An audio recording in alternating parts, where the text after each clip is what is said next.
బొట్టాయిగూడు మండలంలో సంచరిస్తున్న పెద్ద పులిని త్వరితగతిన నిర్బంధించి తమ పశువులకు ప్రాణాలకు రక్షణ కల్పించాలని గిరిజనులు కూలీలు కోరుతున్నారు. కూలీ నాలి చేసుకుని జీవించే తమకు పనులు లేకుండా పోయాయని వాపోతున్నారు. అధికార యంత్రాంగం పెద్ద పులిని నిర్బంధించే పని వేగవంతం చేయాలని కోరుతున్నారు.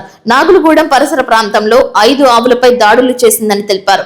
ఇప్పటికే పులిని పట్టుకోవడంలో వైఫల్యం చెందారని, సాయంత్రం 5 గంటల వరకే ఉన్నారని, మరో గంట ఉండి ఉంటే పులిని నిర్బంధించే అవకాశం ఉండేదని పేర్కొంటున్నారు. రాత్రంతా ఆవులకు, గేదెలకు, మేకలకు నిద్రలు మానేసి తామే పహారా కాస్తున్నట్లు తెలియజేస్తున్నారు.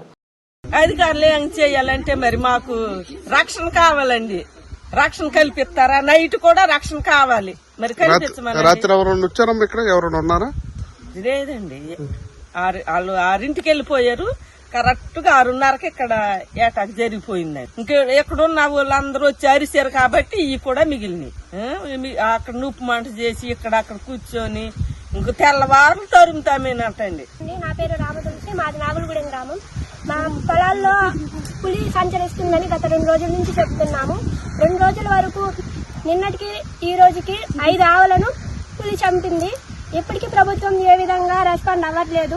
ప్రభుత్వం వాళ్ళు ఒక్కరోజు ఇక్కడుండి బోన్లు, నెట్స్ అనేవి, వెపన్స్ అనేవి కొంచెం యూజ్ చేసి పులిని పట్టుబడాలని కోరుకుంటున్నాము. నిన్నటికి ఈ రోజుకి 5 ఆవులు చనిపోయినాయండి. ఆవులన్నీ చాలా బెదురుతున్నాయి. మా వాళ్ళు నిన్నంతా ఇక్కడే ఉన్నారు.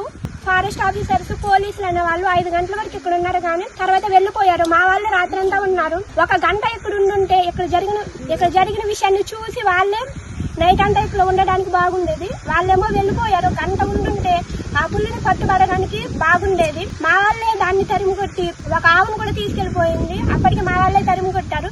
ఒకటి కాకుండా ఇంక తర్వాత నిద్రపోయే సమయంలో ఇంకొక దాన్ని తీసుకెళ్లిపోయింది. రాత్రంతా నిద్ర లేకుండా మా వాళ్ళు ఆవులకి కాపలాగా ఉన్నారు. కాస్త ప్రభుత్వం త్వరగా స్పందించి పులిని బోనుల్లో పట్టుబడాలని కోరుకుంటున్నాం.